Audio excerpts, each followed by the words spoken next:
since its inception for a total period of 47 years.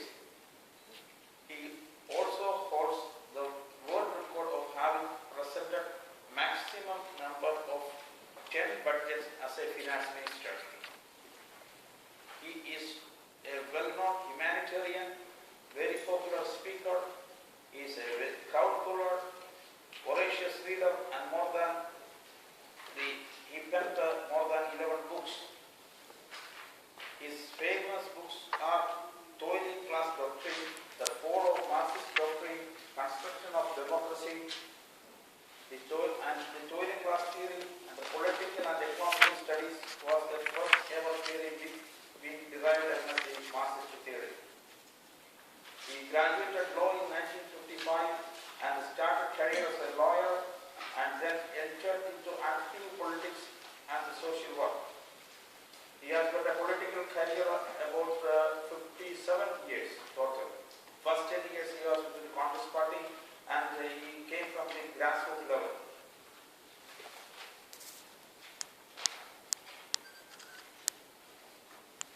He was the chairman of Law Reforms Committee and now member of the Planning Board of the state of Kerala. He serves as the longest serving minister in different portfolios as Minister of Finance, Home Affairs, Minister of Finance from 1975 to 77, Home Affairs from 1977 to December 1977, from September 1978 to October 1979. And he also portfolio from Finance and Law from January 1980 to October 1981, and then to March 1982 and May 1982 to May 1986. His achievements are: he was awarded the Minister of Excellence. As the Finance Minister of Kerala State, he initiated a lot of reforms that uplifted farmers of the state. As the Electricity Minister, he introduced the light revolution, which brought electricity to a massive number of households. He advocates toiling class theory, which is the liberation and uplift of lower and middle class people through progressive reforms and the taxation policy. His toiling class theory negates the class struggle, whereas it stands for class collaboration. According to Mr. Mani, toiling class theory is an alternative to socialism and capitalism. In a recent seminar organized by the Center of Reform and Research, he made the strong statement that left parties cannot resist the global changes. Mr. Mani will be explaining in his lecture more about the. He is currently the Finance Minister of Kerala, the richest state in India, known as Goldstone country. The value recently formed the world's largest treasure in Kerala, consisting of thousands of kilos of gold, diamonds, gems, silver ornaments found concealed in different cellas of Sri Padmanabha Swami temple at Kerala. It is estimated to cost over a mind-blowing 22 billion.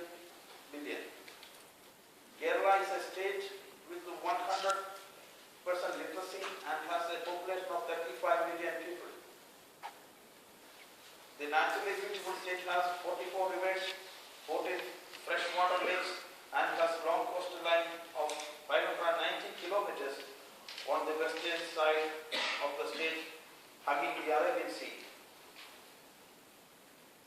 The new leadership of Kerala government is expecting the world-class infrastructure, including roads, railways, ports, health and education. Mr. Mani will explain how his budgets help the skills and education sector later. Thank you very much. Thank you, John. Now I invite K. Mani, Minister of Finance, Housing and Law, to present the toiling theory. Thank you.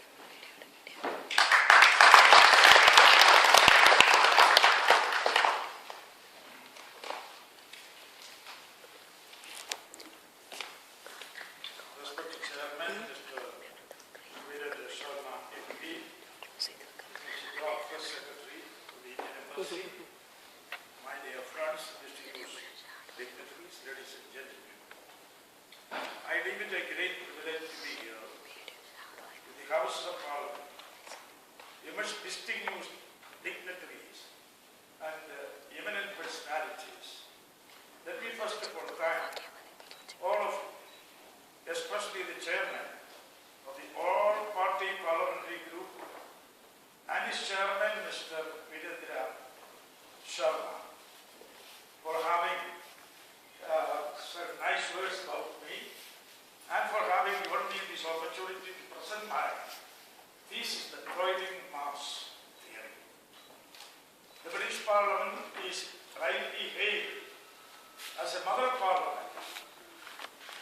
Yours is a unitary constitution. Indian constitution, though federal in character, has been modeled on the base of the parliamentary democracy followed in Great Britain. And it is an inspiration, hope, and source of strength to all democracies all over the world. India has maintained a very good relationship with the United Kingdom. And what I think, if my information is correct, there is about 1.8 million Indians in the United Kingdom.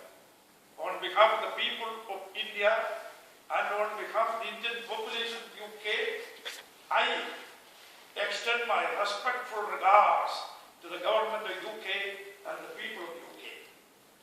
Now, let me share with you some of the features of the theory of the toiling class.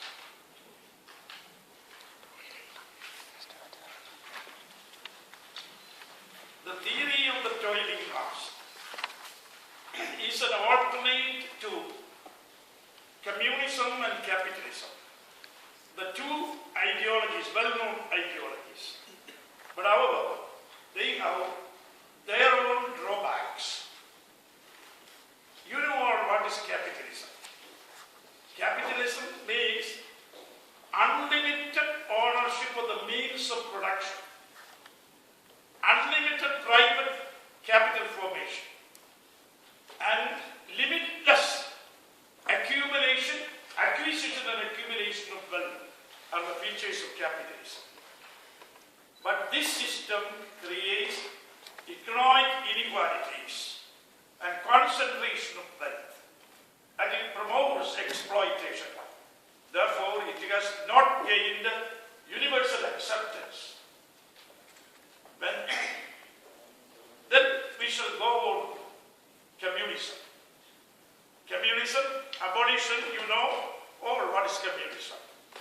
Abolition of the private property, nationalization of the means of production, dialectical materialism, seizure of political power by the proletariat, dictatorship of the proletariat, withering away of the state, eventual withering away of the state, and emergence of a new setup in which everything will be shared from each according to his capacity to each according to his need. Very nice slogan, very attractive slogan. But from our experience in Soviet Russia, East European countries, and China will show that this is a utopian concept. It is neither scientific nor practical. That is it. When we come to the manifesto of the Communist Party was written in 1848 at the instance of the Communist Conference held in London in 1847. And when the first sentence of the manifesto says, a spectre is holding Europe, a spectre of communism. But we have witnessed in the course of history, what we have witnessed is those countries which had sought to embrace communism as a panacea for all human ills, have all rejected the Marxian approach. This has the relevance of my theory, the toiling mass, the theory of the toiling mass. The theory of the toiling mass is a third alternative. It's a third alternative to communism and capitalism.